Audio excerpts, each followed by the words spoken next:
Good morning all of you. आज की class में आप सभी का स्वागत है। आज की क्लास स्टार्ट करने से पहले हमने जो लास्ट क्लास में चीज़ें देखी थी उसके बारे में थोड़ा ब्रीफ कर लेते हैं। लास्ट क्लास में हमने अभिप्रेरणा या मोटिवेशन के बारे में पढ़ा था कि मोटिवेशन क्या होता है। तो मोटिवेशन जो होता है वो किसी व्यक्तियों में कार्य करने की इच्छा को जागृत करना होता है। अब किसी व्यक्तियों में कार्य करने की इच्छा को जागृत हम किस प्रकार से करते हैं, तो मोटिवेशन को पिछले क्लास में हमने 2 फैक्टर्स के बारे में पढ़ा था कि किस प्रकार से हम लोगों को मोटिवेट कर सकते हैं। तो मुख्यतः हम 2 प्रकार से मोटिवेशन प्रोवाइड करते हैं।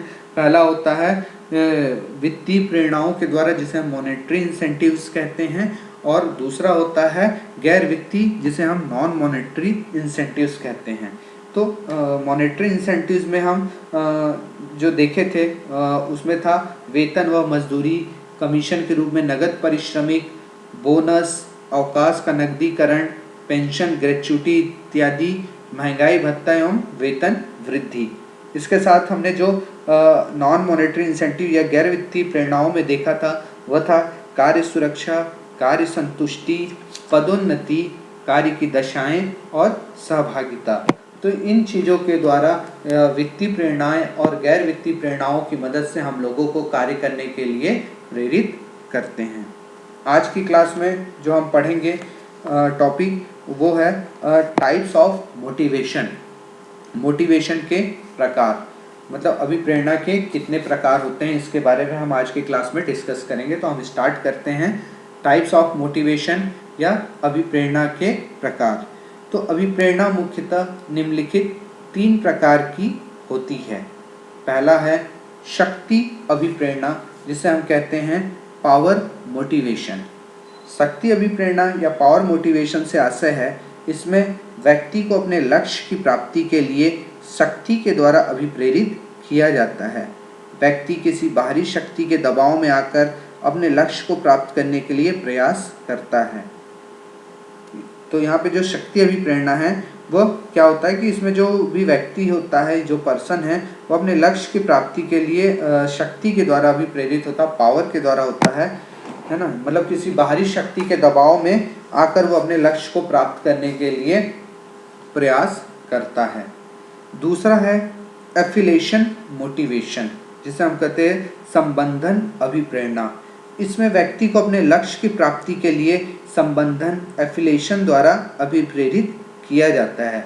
व्यक्ति किसी संबंध या लगाव के कारण अपने निर्धारित लक्ष्य को प्राप्त करने के लिए प्रयास करता है।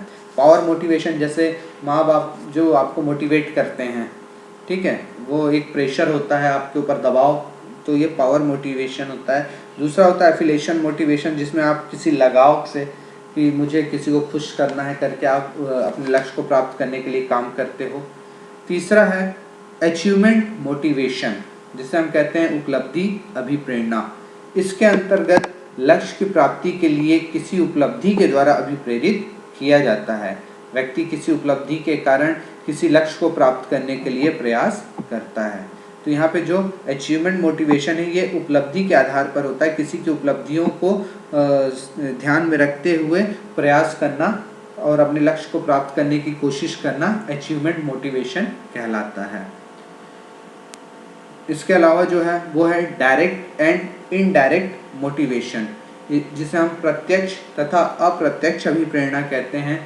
इसमें प्रत्यक्ष अभिप्रेरणा में प्रोत्साहन किसी श्रमिक विशेष को उसके द्वारा व्यक्तिगत रूप में किए गए विशिष्ट कार्य के बदले प्रदान किए जाते हैं, तथा अप्रत्यक्ष अभिप्रेरणा में प्रोत्साहन इंसेंटिव्स श्रमिकों के ऐसे समूह को प्रदान किए जाते हैं जिन्होंने संयुक्त होकर कोई कार्य विशिष्ट किया हो। इसके अलावा है वित्तीय अभिप्रेरणा फाइनेंशियल मोटिवेशन। जो अभिप्रेरणा वित्त या द्रव्य के रूप में श्रमिकों को उनके नियमित परिश्रमिक के अतिरिक्त प्रदान की जाती है, वित्तीय अभिप्रेरणा कहलाती है।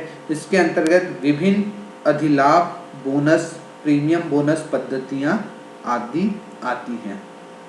नेक्स्ट है नॉन फाइनेंशियल मोटिवेशन, गैर वित्तीय अभिप्रेरणा।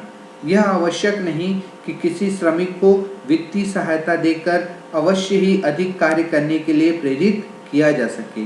कभी कभी कुछ गैर वित्तीय अथवा अमौद्रिक सुविधाएं देकर भी श्रमिकों की मनोवैज्ञानिक भौतिक एवं सामाजिक आवश्यकताओं की पूर्ति की जाती है, जैसे कार्य की प्रशंसा, पदोन्नति, जिम्मेदारी सौंपना, नौकरी की सुरक्षा इत्यादि। नेक्स्ट है संरक्षण अभिप्रेरणा, जिसे हम कहते हैं पैट्रोनेज मोटिवेशन। इसके अंतर्गत किसी विशिष्ट उद्यमी को उसके पैतृक व्यवसाय हेतु प्रेरित किया जाता है। उद्यमी में पैतृक अनुभव का होना ही अभिप्रेरणा का आधार होता है। नेक्स्ट है आपका विवेकात्मक अभिप्रेरणा, जिसे हम कहेंगे रैशनल मोटिवेशन। उद्यमी उत्पादन क्रिया में अपनी बुद्धि, विवेक एवं तर्क शक्ति का उपयोग करता है। प्रायः वह सोच विचार कर ही कुछ कार्य करता है, जैसे उद्यम की लागत का निर्धारण करना, उद्यम अथवा संस्था का जीवन काल, उत्पाद का स्वभाव व प्रकार, भंडारण व परिवहन में सुविधा, लाभों का स्थायित्व आदि। नेक्स्ट है संवेगात्मक उद्यमी अभिप्रेरणा, जिसे हम कहेंगे इमोशनल इंटरप्रेनर मोटिवेशन। इन अभिप्रेरणाओं के अंतर्गत उद्यमी निर्णय लेते समय मस्तिष्क की अपेक्षा दिल से काम लेता है, जैसे सुविधा, प्रतिष्ठा, घृणा, शत्रुता, अहंकार आदि उद्यमी को जोखिमपूर्ण कार्य करने हेतु प्रेरित करते हैं। उपरोक्त सभी प्रकार की अभिप्रेरणाओं में से उपलब्धि अभिप्रेरणा, जिसे हम अचीवमेंट मोटिवेशन कहते हैं, सबसे अधिक महत्वपूर्ण होती है। कोई व्यक्ति अपने लक्ष्य की प्राप्ति के लिए जितना उपलब्धि के द्वारा अभिप्रेरित किया जा सकता है, उतना शक्ति के द्वारा या संबंधन के द्वारा अभिप्रेरित नहीं किया जा सकता। जब किसी व्यक्ति के दिल में किसी उपलब्धि की चाह रहती है, तब वो अपने लक्ष्य को प्राप्त करने के लिए अपनी संपूर्ण शक्ति लगाकर कार्य करता है। इससे निर्धारित लक्ष्य की प्राप्ति करने में आसानी हो जाती है। अतः उपलब्धि अभिप्रेरणा का बहुत महत्व है। क्लियर है? यहाँ पर जो टाइप्स ऑफ मोटिवेशन है वो मुख्यतः 9 प्रकार के होते हैं। पहला पावर मोटिवेशन, जिसे हम शक्ति अभिप्रेरणा कहते हैं। दूसरा एफिलिएशन मोटिवेशन, जिसे संबंधन अभिप्रेरणा कहते हैं। तीसरा अचीवमेंट मोटिवेशन, जिसे हम उपलब्धि अभिप्रेरणा कहते हैं। चौथा डायरेक्ट एंड इनडायरेक्ट मोटिवेशन, जिसे हम प्रत्यक्ष तथा अप्रत्यक्ष अभिप्रेरणा कहते हैं। पांचवा फाइनेंशियल मोटिवेशन, जिसे हम वित्तीय अभिप्रेरणा कहते हैं। छठवां नॉन फाइनेंशियल मोटिवेशन, जिसे हम गैर वित्तीय अभिप्रेरणा कहते हैं। सातवां पैट्रोनेज मोटिवेशन, जिसे संरक्षण अभिप्रेरणा कहा जाता है। आठवां रैशनल मोटिवेशन, जिसे विवेकात्मक अभिप्रेरणा। और लास्ट जो होता है वो होता है इमोशनल इंटरप्रेनर मोटिवेशन, जिसे संवेगात्मक उद्यमी अभिप्रेरणा कहा जाता है। इन 9 प्रकार के अभिप्रेरणाओं में जो सबसे महत्वपूर्ण होता है वो होता है अचीवमेंट मोटिवेशन, जिसे हम उपलब्धि अभिप्रेरणा कहते हैं। और उपलब्धियों के द्वारा लोगों को मोटिवेट करना, उन्हें अभिप्रेरित करना, ये बहुत ही महत्वपूर्ण होता है। ठीक है, तो नेक्स्ट जो टॉपिक है हमारा वो है अभिप्रेरणा।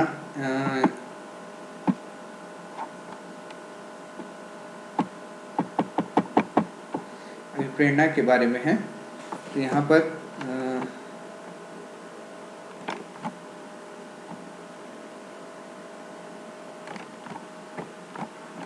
जो अभिप्रेरणाएं हैं उसमें मोटिवेशन या कौन कौन सी ऐसी विधियां हैं, मेथड्स हैं मोटिवेशन के, जिसके बारे में बताया जाता है। कि हमारा जो टॉपिक है वो है ऑब्जेक्टिव ऑफ अचीवमेंट मोटिवेशंस।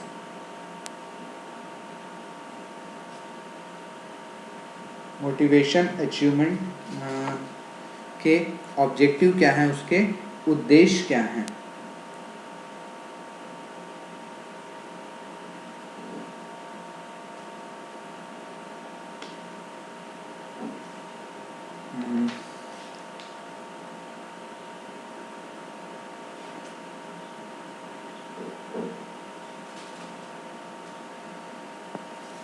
यहाँ पे ऑब्जेक्टिव ऑफ अचीवमेंट मोटिवेशन में है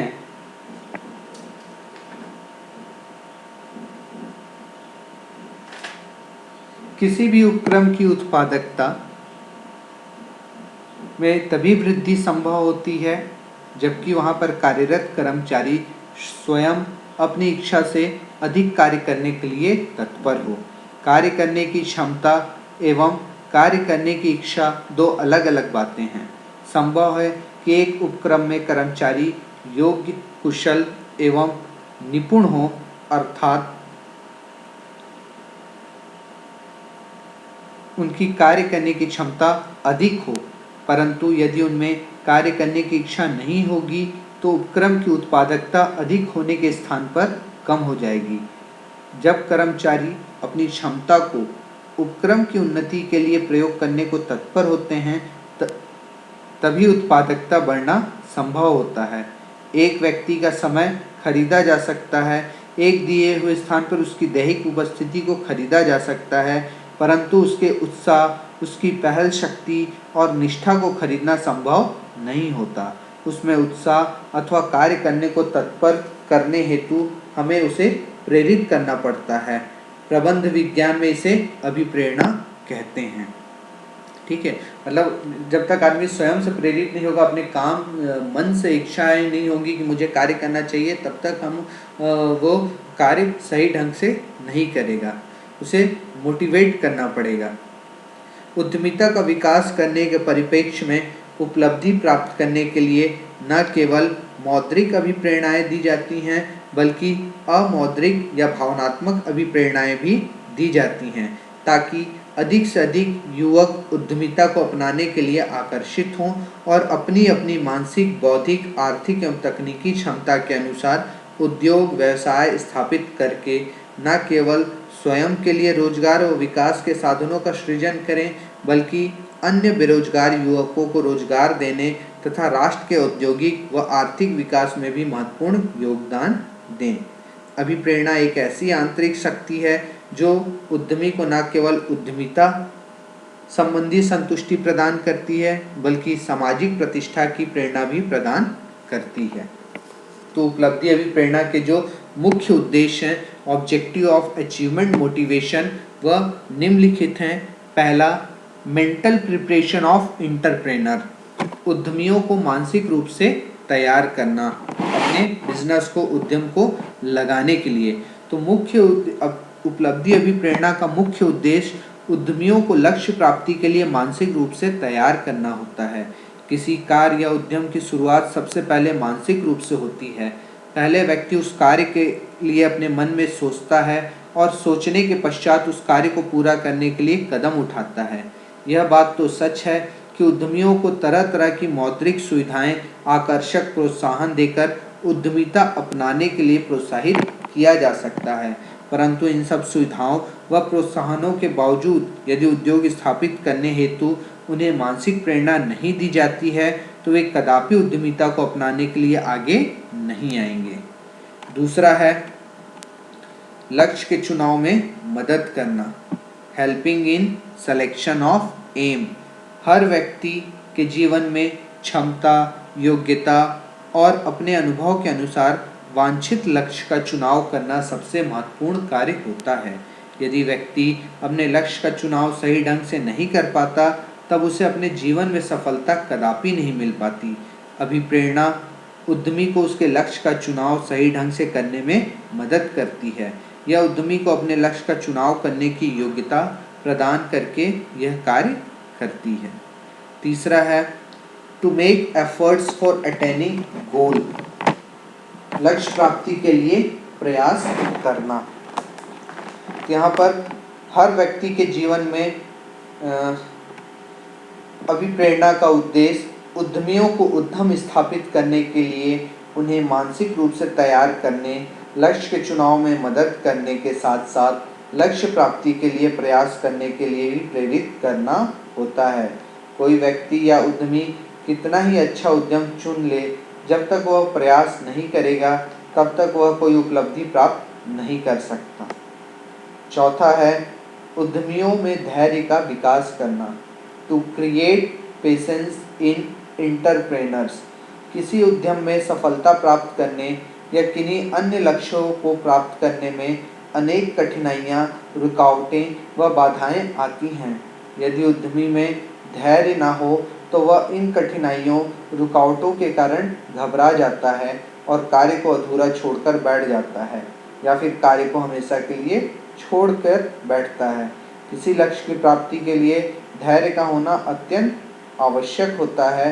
प्रेरणा के द्वारा उद्यमियों में धैर्य का विकास किया जाता है।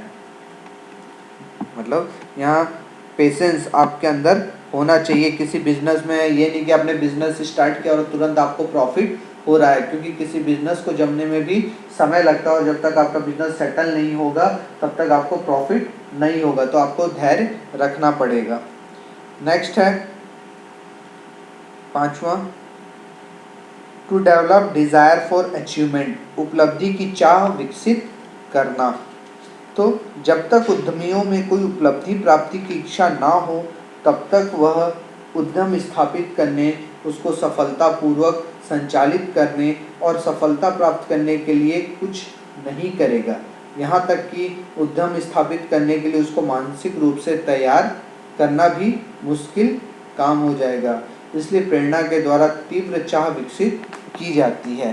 तो यहाँ पर जो मुख्य उद्देश्य हैं किसी भी मोटिवेशन के, वो मुख्यतः 5 प्रकार के हैं। पहला, मेंटल प्रिपरेशन ऑफ एंटरप्रेन्योर, उद्यमियों को मानसिक रूप से तैयार करना। दूसरा, helping in selection of aim, लक्ष्य के चुनाव में मदद करना।